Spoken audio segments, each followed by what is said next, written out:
Steve Bannon likes to talk. So tomorrow is Steve Bannon's big day. He gets to take the stand in his own defense at his own criminal trial and tell his side of the story. What are the odds that Bannon testifies? Let's talk about that, because justice matters.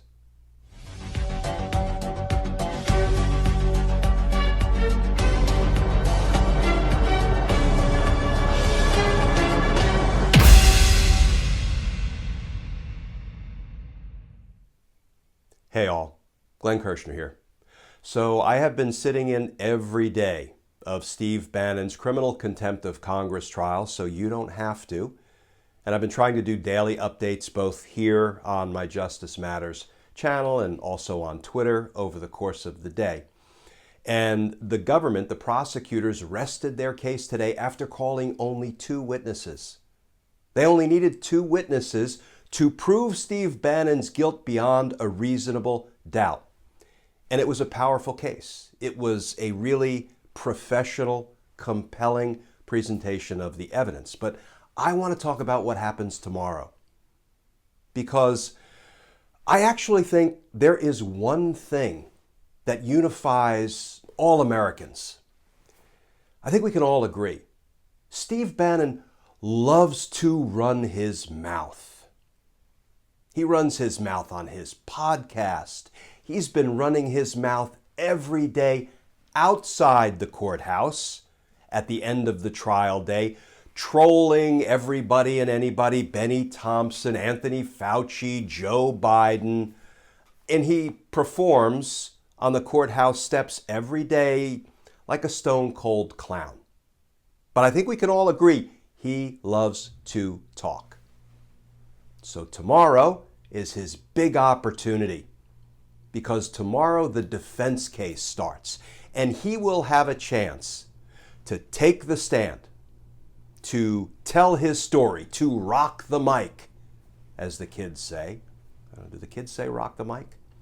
Well, this is Steve Bannon's big day, because he finally gets the world stage, his criminal trial. It will be talked about, it will be written about, it will be broadcast, not the actual testimony, but stories about how he seized the moment, took the stand, rocked the mic, gave them all what for.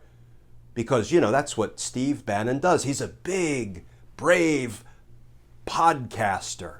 He talks, he runs his mouth. So let's see if he's strong enough, if he's brave enough to take the stand tomorrow and testify in his own defense. And if he does, after his lawyers are done asking him softball, friendly questions, you know what?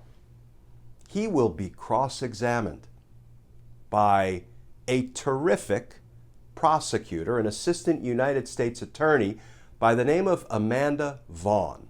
She's the lead prosecutor in the Bannon case. She did the opening statement. She's presented most of the witnesses. She has a trial partner who is also performing really well, but I suspect it will be Prosecutor Vaughn who gets to cross-examine Steve Bannon. And I don't think old Steve will fare that well on cross-examination. Let me just talk about one area of inquiry that I would cross-examine Steve Bannon on. I would probably spend a full trial day cross-examining Steve Bannon. I will say, in my 30 years as a prosecutor, anytime I got to cross-examine some really consequential defense witnesses, or defendants, better yet, defendants don't often take the stand in their own criminal cases because the government has the burden of proof beyond a reasonable doubt, and the defense doesn't have to present any evidence. Not to mention, every defendant has a Fifth Amendment right against self-incrimination, and he or she never has to take the stand and testify in their own trial. Moreover, the jury is instructed that they may not hold against the defendant the fact that he or she declined to testify. They can draw no negative inferences against the defendant for declining to testify. And we embrace that right. The Fifth Amendment right is much mocked and derided, but it's an important right that we all enjoy, at least until the Supreme Court tries to revoke that one as well. One of the areas that we always cross-examine a defendant on is bias and motive, right?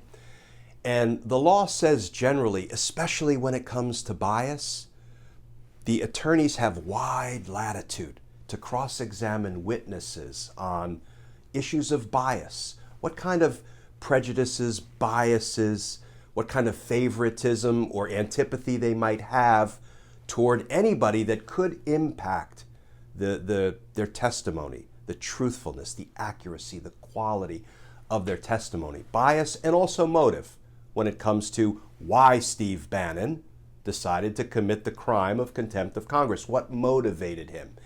One of the places I would go, I would say, Mr. Bannon, you and Donald Trump have a pretty close relationship.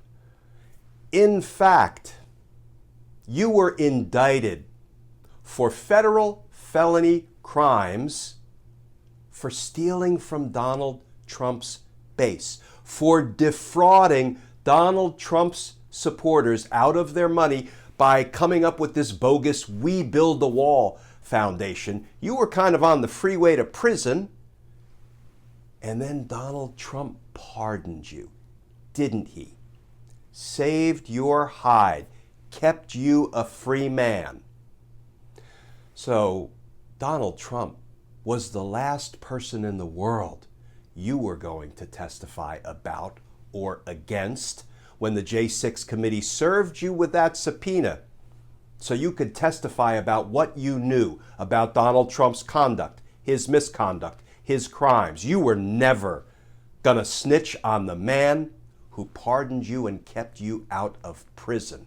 Isn't that right, Steve? I'd have to call him Defendant Bannon in court.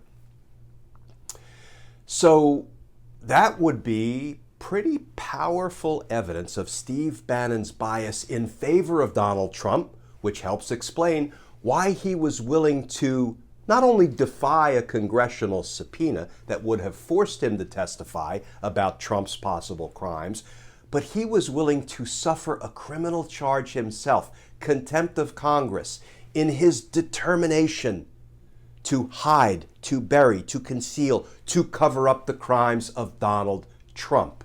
That's some powerful bias evidence in favor of Donald Trump, isn't it? And it also is some powerful evidence of his motive to refuse to testify about, or in a very real sense, against Donald Trump. Now, let me just finish with a little bit of legalese, because when you cross-examine a defendant about uncharged misconduct, like his being indicted for stealing from Trump's base, the bogus We Build the Wall foundation, that can be pretty prejudicial information for this jury to hear, because this jury only has to decide whether Steve Bannon committed the two crimes with which he's been charged, 2 counts of contempt of Congress, one for defying a subpoena for documents, the second for defying a subpoena for testimony. And, it's pretty prejudicial, pretty impactful if all of a sudden the jury gets information that he was federally indicted for felony fraud and Donald Trump pardoned him. So the judge would have to engage in a balancing test. We're not going to turn this into a Team Justice Law School class, but Federal Rule of Evidence 403 is designed to let the judge balance whether that's an appropriate area for cross-examination. And the test is basically if the probative value of the evidence, the incriminating nature of it, the value to the prosecutors of that evidence, the probative value of the evidence, if it is substantially outweighed by the risk of unfair prejudice to the defendant, if the jury got to know about this stuff, then under a 403, a Rule 403 balancing test, the judge could say, I understand it goes to bias. I understand it goes to his motive to conceal this information from Congress. I just think it's too damaging. It's too unfairly prejudicial, and I'm not going to let the prosecutors get into it. I think it's actually appropriately prejudicial. I think it passes the 403 balancing test. I also don't think we're going to get an answer to any of these questions because I don't think Steve Bannon has any intent of actually telling the truth, of actually talking, of actually running his mouth when it matters. Like in his own defense, in his own criminal trial, under oath in a federal courtroom. He is a coward. He's a coward. There is no way he's going to crawl up on that witness stand, be placed under oath, and then be cross-examined by a federal prosecutor who will tear him, figuratively, limb from limb. But I'm sure he'll go out on the courthouse steps afterwards and yell about Dr. Fauci and yell about Benny Thompson again, when it really doesn't matter. I mean, I was out there today. There were tens of people out there listening to Steve Bannon. Yeah, he's going to get what's coming to him. And what's coming to him is a conviction on both counts of contempt of Congress. And what's coming to him is prison time.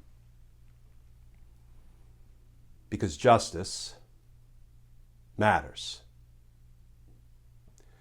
Friends, as always, please stay safe, please stay tuned, and I look forward to talking with you all again tomorrow.